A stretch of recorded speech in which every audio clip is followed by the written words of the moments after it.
Hello everyone, my name is Rani.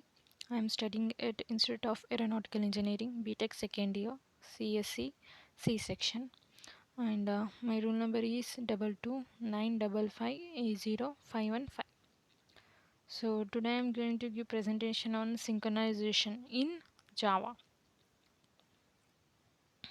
So my topic contains introduction, synchronization, keyword, synchronized, Java program without synchronized keyword, Java program with synchronized keyword, and the last one is conclusion.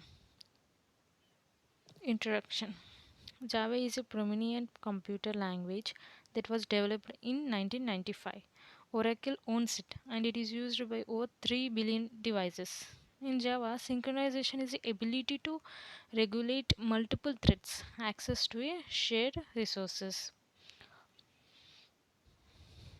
Multiple threads attempt to access shared resources at the same time under the multithreading concept, resulting in inconsistent of outcomes. Means multiple threads are using same shared resources by which by which by using the multithreading concept, which result in inconsistent outcomes. Synchronization in Java is required for thread to thread communication to be reliable. Means to efficiently communicate between the thread to thread. Synchronization, let's see what is meant by synchronization. Synchronize is in Java is the ability to regulate multiple processes access to a shared resources. Means as we see, process is nothing but doing some specific task, and thread is nothing but lightweight process which also performs some task but lightweight. Okay, lightweight process. So there are more number of process will be there performing some specific task. For example, some may playing the music, some may editing the edit a notepad, or for example notepad in such a way, you know these are the process. And here, synchronize in Java is ability to regulate multiple process access to a shared resources. Means it gives that ability to share the multiple resources between multiple process. Multiple threads attempt to access shared resources at the same time under the multithreading concept. So this concept is nothing but multithreading, sharing the shared resources between multiple threads, resulting in inconsistent outcomes, which gives unreliable output. Okay, synchronization is required for thread to thread communication to be reliable. So to properly communicate between the two threads, synchronization is required. Synchronization aids in thread interference prevention. Means the in preventing the thread interference. For example, one thread is executing some resources and no thread should come in between it and take that resource, you know take that resource and keep that in deadlock state. Keep that another thread in deadlock state. Synchronization aids in the prevention of concurrency issues. It also prevents the concurrency issues. Synchronization method, for example, let's see. Here we have a 5 threads that are thread 1, thread 2, thread 3, thread 4, and the thread 5. So here thread 1 is locked by thread 1, and all other threads should wait for that lock until the thread 1 completes its task, completes its body which is written in the synchronized method. Until it completes, all other threads are thread 2, thread 3, thread 4, and thread 5 should wait. It should not interfere in the while thread 1 is executing. So this is nothing but synchronized method. This efficiency will given by the synchronization method, which we will use in the our program. So let's see. Keyword synchronized. As we now understand what is meant by synchronization, what is synchronization in Java, why it is used, what is multi-threading. So let's see keyword synchronized, how this can be achieved. The lock concept synchronizes in Java. Synchronization mechanism was created by employing the synchronized keyword in the Java programming language. So the lock concept is created by using synchronization. So as we seen, synchronization is nothing but keeping the one thread executed and all other threads should wait until and unless that one thread is been executed, then after only the resources will be given to the next all other threads, right? So this is the concept of the lock concept synchronization. In Java, synchronization mechanism was created by employing the synchronized keyword in the Java programming language. It is constructed on top of the locking mechanism, which is handled by the Java virtual machine. So this process has will be handled by a Java virtual machine. The synchronizing Java keyword may only be used on methods and blocks. So the synchronize concept is only used on a specific block or a method.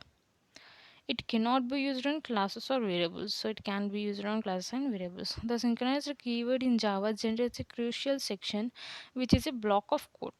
So it only, as we read before, it only performs on a block and a method. It does not performs on classes and variables. So generates a crucial section, which is a block of code. To access the crucial region, the thread must first gain the lock on the appropriate object. To get the resources or whatever, it should first get the lock on that appropriate object, right? So let's see what is how we can implement in our programming language, how we can implement in Java. We'll see Java program with a synchronized keyword. So here first I took a class table in which I wrote a method void. Void is a keyword which does not returns anything, which will not return anything. Okay, and I'm giving return type is void, and its function name, method name is print table. I'm passing one parameter, that is int n. Method not synchronized. Here I didn't kept any synchronized keyword.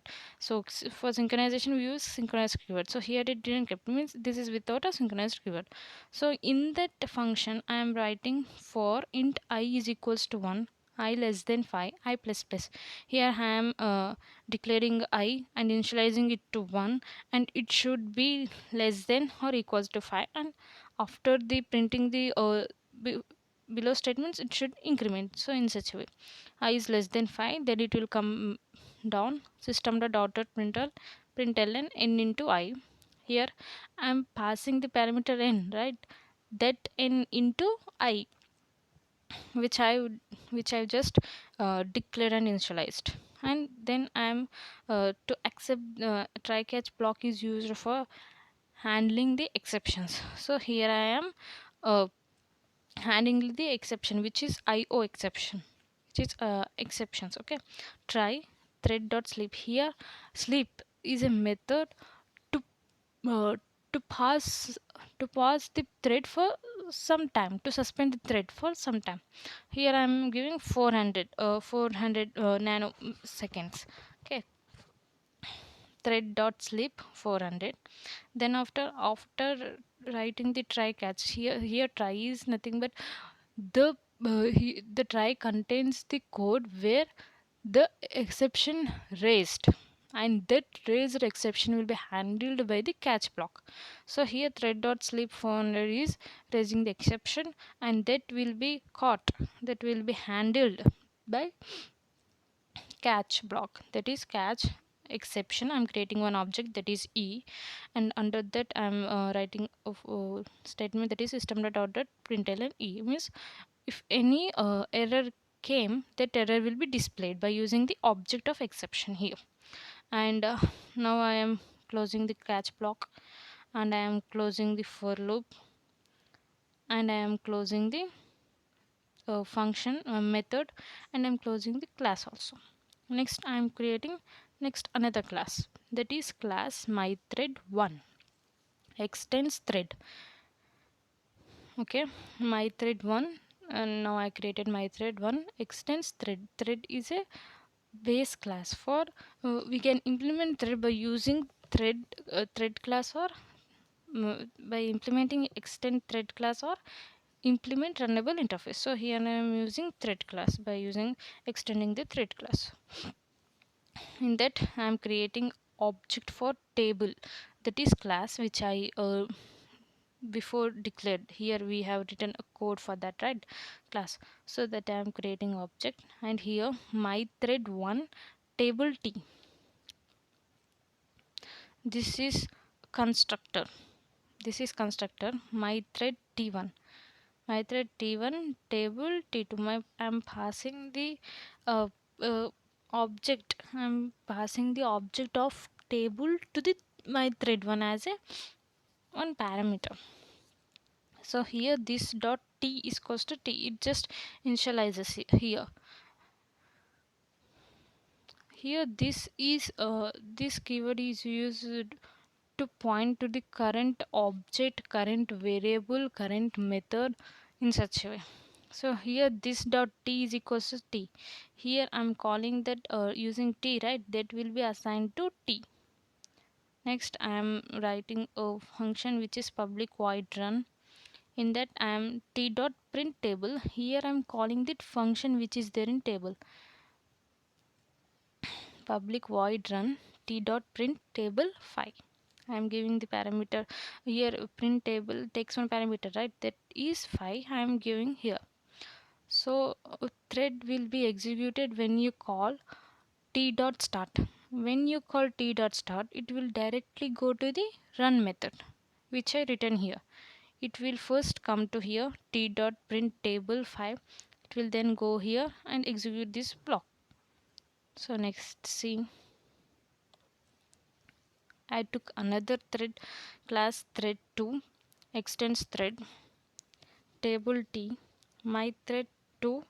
Again I created another object for table, and that by using constructor of my thread 2 I'm again calling it, again writing the code. Here I am giving 100 parameter in run method. Here I am giving 100 parameter, means it will execute 100 times, means it will execute 100 into 100 into 200 into 300 into 400 into 5 up to 100 into 5. It will not go beyond that, because it is the here the condition is I is less than or equals to 5, right. So print table 100. Now here is the main uh, every program starts execute from main method only. So here I'm writing another class that synchronization 1 publish static void main string args. Now I am creating object for table. Again I am creating object for table obj is equals to new table. Here new keyword is used, and only one object I am creating. And by using here my thread 1 my thread 2 are the classes which I created here. See, here I created my thread 1, here I created my thread 2. So I am creating objects for that. My thread t1 is equals to new my thread obj. Here in my thread 1 I have written a constructor table t which I am passing the object for it, right. So in such a way we are passing object here also. My thread t1 is equals to my thread 1 object, my thread t2 is equals to new my thread 2 obj. So here, as I said before, we will call start method, then it will go to the run method, and the statements which are there in run method will be executed, right. So here I am calling t1 dot start. So it will go here, it will, here is a run method t1 dot start, it will print here. So t dot print table 5, it will go take parameter as a 5 for int I is equals to 1, I less than 5. Here it will print we given 5. 5 into 1, 5 into 1, then it will sleep for some time, and it will sleep for some time, and then again if exception, the exception will be there, it will be thrown. First see, if we see output, first my thread 1 is executed, next my thread 2 is executed, next my thread 1 is executed in such a way it is interleaving fashion. It is not properly first my thread 1 completed, after that my thread 2 completed. No, it's just sharing the resources in interleaving fashion, and it's showing the output in interleaving fashion. We here we doesn't used any synchronized keyword, so that it is just sharing between the resources. And after first my thread 1, after my thread 2, after my thread 3, it may be executed in any way of wish it will. Operating system may execute in any way, okay, if we doesn't use any synchronized keyword. Program with synchronized keyword, let's see a program with synchronized keyword with the same program only. Okay, we just make use of a synchronized keyword, that's it.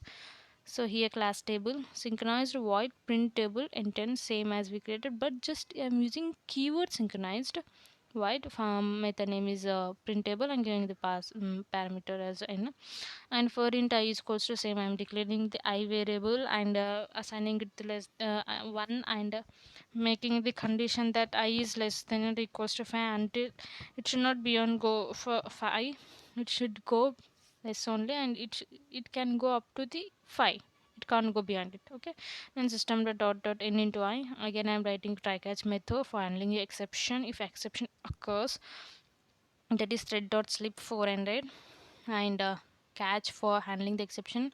If an exception occurs, print that exception. And again I'm creating my class thread 1 extends thread. I'm creating object for reference object for table t, my thread t. I am passing that my reference object to the my thread 1 constructor. Here it is parameterized constructor. Okay, and this dot t is equals to t, I'm assigning it, and public void run t dot print table 5, I'm giving the parameter as a 5. Next take another class, that is my thread 2 extends thread table t, my thread 2 table t, passing the object to the my thread to constructor which is parameterized, and this dot t is equals to t. Again I am writing a code for run, that is t dot printable 100, and again I'm creating another class for invoking all of that. Public class test synchronization to public, here I'm writing the main method under which I'm creating object for table obj is equals to new table, only one object is created, and my thread t1 is equals to new my thread object. I'm calling that object, calling the uh, I'm passing the table object to the constructor of my thread 1 and my thread 2, and by using the objects of my thread 1 and my thread 2, I'm just calling, that is t1 dot start, t2 dot start. So first it will t1 dot start, first it will go here, and then after it will go to here. So let's see the output. See here, the output first my thread 1 will be executed, then after only my thread 2 will be executed. 5, 10, 15, 20, 25, which is my thread 1. 100, 200, 300, 400, 500, which is my thread 2. So by using synchronized keyword, we will handle this type of problems. We will handle this interleaving fashion, means first only one thread will be executed, then after only other thread will be executed. This is achieved by using synchronized keyword. Conclusion: using synchronized keyword, it reduces problem of data inconsistency, but it increase waiting time of thread. At a time only one thread can cooperate on object, so other threads have to wait, so it creates a performance problem. Thank you.